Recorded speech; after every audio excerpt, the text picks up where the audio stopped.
Hey guys, it's me Janvi from One Perfect Angel. So I'm back, and in this video, as you know, I'm going to be reading Minnie the Minx, the third story of Minnie the Minx, that is Pirate Pest. So let's start reading. So this is the book Minnie the Minx. So automatically by the word minx, you can guess that it's going to be some type of like naughty or mischievous book. And over here on the cover you can see Minnie, and she's looking all sweet and nice, but that's not the truth. She's actually slightly dumb, naughty, and mischievous. So now I'm going to start reading. Pirate Pest. I can't believe it, whooped Dad. The boss's yacht for an entire weekend. He gave a loud cheer and rubbed his hands together. Mum was upstairs packing and saying something about being a millionaire. Minnie folded her arms, stuck out her lip, and frowned so hard that her eyebrows joined together. But I don't want to spend the weekend on a yacht, she fumed. I'll miss 2 whole days of minxing. And why is that a bad thing? Asked Dad. Before Minnie could think of a retort, there was a loud thumping sound as Mum ran downstairs. I'm just popping next door to tell them about the yacht, she called. Show off, muttered Minnie under her breath. Chester, the family cat, gave a loud hiss. For once, he agreed with Minnie. He didn't like the sound of the yacht. Yachts meant water, and water meant getting wet, especially when Minnie was around. Chester gave another hiss and tried to think of a way to escape. It was no use, Minnie bellowed, and Chester hissed. But they were shoved into the car first thing on Saturday morning, and Dad set off for the harbor. I'm going to sunbathe on the deck, giggled Mum. I've got a new bikini for the occasion. You could join me too, Minnie. Minnie scowled.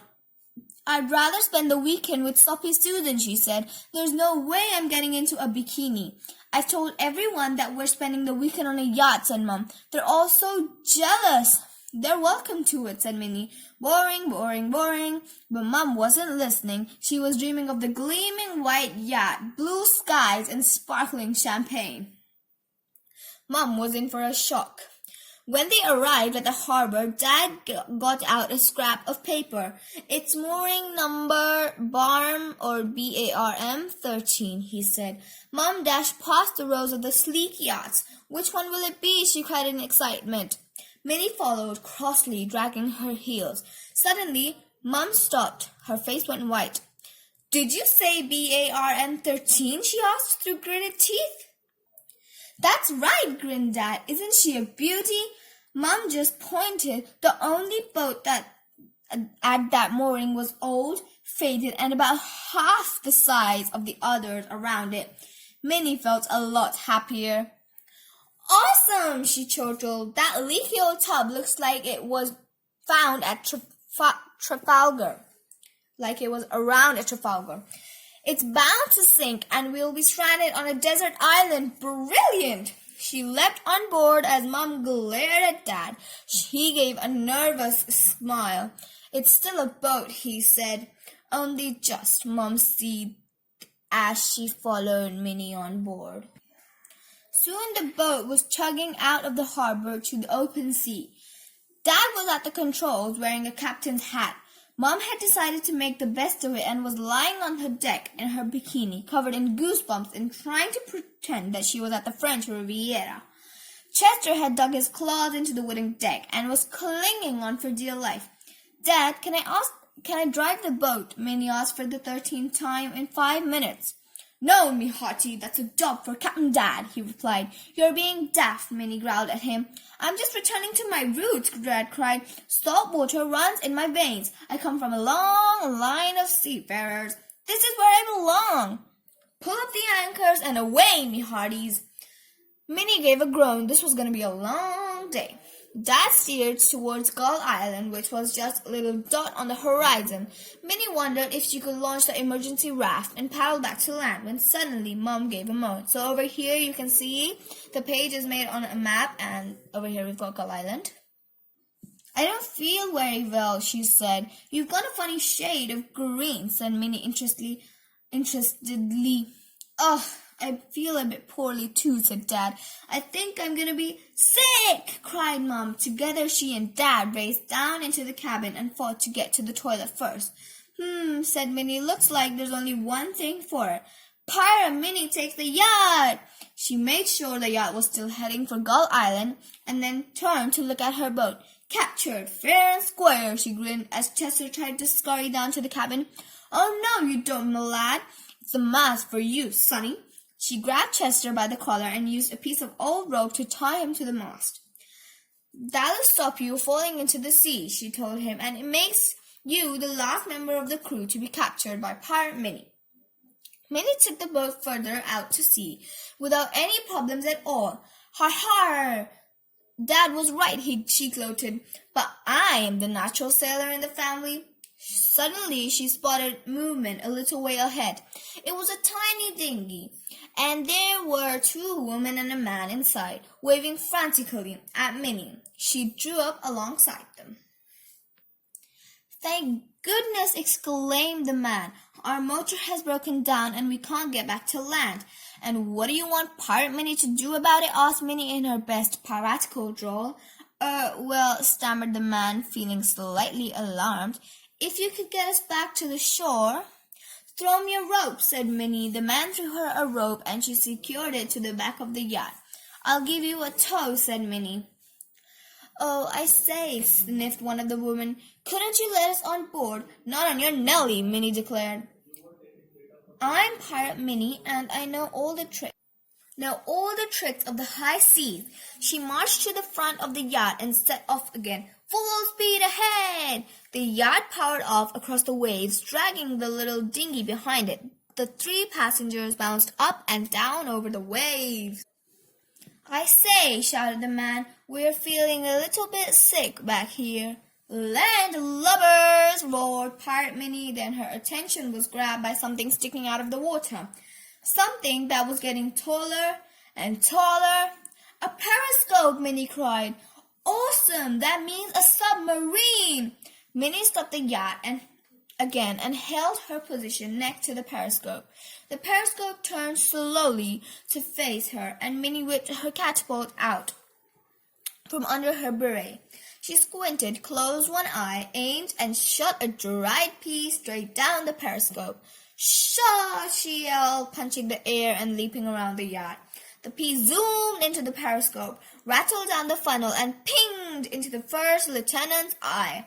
Yowee! He yelled, staggering out of the conning tower and onto the bridge. He collided with the officer of the watch, who stumbled backwards and landed on a large red button labeled Do Not Push. So over here you can see there's the button, Do Not Push. Alarms began to sound and red lights started to flash all over the submarine. The torpedo launcher, yelled the captain. Stop the launch! He clutched his hair and pulled a couple of clumps out. Torpedo away, announced torpedo control over the intercom. The torpedo zoomed through the water towards Gull Island as the captain collapsed into a chair and the sub-lieutenant fanned him with a mat of Wales. Minnie heard a dull thump as the torpedo hit the island and then saw a plume of water burst into the air. Seagulls shot into the air in terror, scattering droppings across the island. Dive for cover! Dive for cover, yelled one of the men on the beach. We're being bombed! So you can see there's the fat woman and the fat man, and they're getting bombed by the seagulls, the girls running away.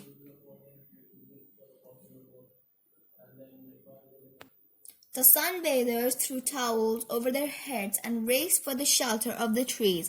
As they were caught in a hail of white droppings, brilliant, Minnie sniggered as the periscope started to rise up and out to rise up out of the water. Uh-oh, time to make tracks. She powered the yacht away from the Gull Island and the submarine. The little dinghy bobbed along behind her. All 3 of its passengers were hanging over their sides, their faces green. Minnie darted down to the cabin and grabbed an old white sheet. She passed Mom and Dad, who were lying in their bunks and groaning. She passed a metal detector leaning against the cabin door. That might come in handy, Minnie said to herself. She grabbed a fat marker pen and drew a skull and crossbones on the sheet. Then she raced up to the deck and attached the sheet to the mast. Just as the submarine surfaced, "The Jolly Roger!" she whooped. "No one stops Pirate Minnie!" "Pirates!" screamed the naval officers as they peered out of the submarine. "Help!" Minnie steered the boat away as the officers clutched each other in terror.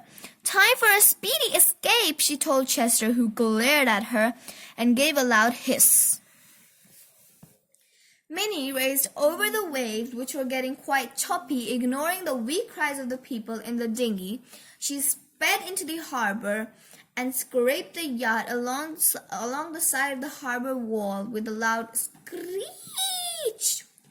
Minnie pointed the yacht at the mooring bay, nudged a couple of sleek white boats out of the way, and came to a full stop. "Land ahoy, me hearties!" she blowed. There were loud groans from the cabin, and Mom and Dad staggered onto dry land. Minnie untied Chester, and he sprang off the boat and up the walkway to the car. The people in the dinghy paddled around to the landing stage and heaved themselves onto the walkway. They stayed lying there motionless and green. Mom and Dad sat down and clutched each other. "This has been a great day for pirating," Minnie said as she looked at her captives. "You little minx," choked Dad, still fighting down the urge to be sick. "Just you wait until I can stand," added Mom, whose legs were feeling very rubbery. "I think it's about time to leave," chortled Minnie as she grabbed the metal detector she had spotted earlier and charged up the walkway and away from the harbor, heading for the beach.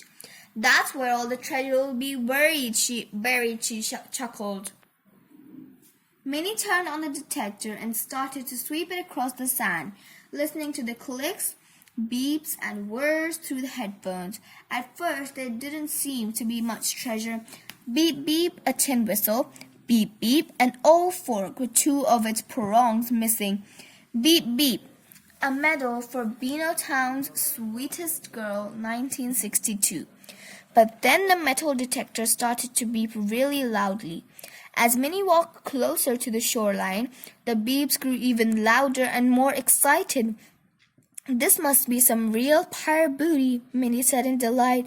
"I'll be rich. I'll buy the sweet shop and the joke shop, and I'll send Dennis the Menace to Australia." Minnie started to dig at the shoreline, sure that soon she would uncover a treasure chest. She didn't notice a periscope breaking the water in front of her. She didn't notice the gray metal of the submarine rising out of the sea. The metal detector went crazy. It had detected the submarine. "I'm nearly there," cried Minnie, digging even faster. Suddenly she heard splashes and shouts. She looked up. 5 naval officers had jumped out of the submarine and were wading through the waves towards her. "Time to scarp her," cried Minnie. She dropped the metal detector, flung the headphones on the sand, and sped up the beach towards the harbor car park. Mom and Dad were sitting in the car, still looking a bit green around the gills. "Come on back here, you little minx," yelled the captain, emptying sand out of his shoes. "Stop," hollered the first lieutenant, pulling a crab off his nose. "Help," gurgled the officer of the watch as a piece of stringy seaweed went up his nose. He didn't really like the sea and had only joined the Navy because his mumsy told him to. Minnie reached the car and jumped in, landing on Chester. "Yow!" Chester caterwauled. "Drive!" bellowed Minnie. "Go, Dad, go!" Dad hit the accelerator and they sped off. Behind them, the harbor master, the people from the dinghy, and the 3 officers waved their fists and yelled. Minnie leaned back with a happy sigh. "What a great day," she grinned. "I thought I'd miss out on minxing, but it turns out that pirates are the best minxes of all." Mom turned around and glared at her. "I'm glad you like pirates," she said, "because as soon as we get home, I've got a very piratical treat for you." "What's that?" asked Minnie in excitement. "You're going to be walking the plank," said Mom. "Straight into the bath." No, hollered Minnie. I'm trapped. I feel sick. Let me out. Not likely, said Dad with a grin. You're our captive now. That's the last time I played pirates, Minnie humped.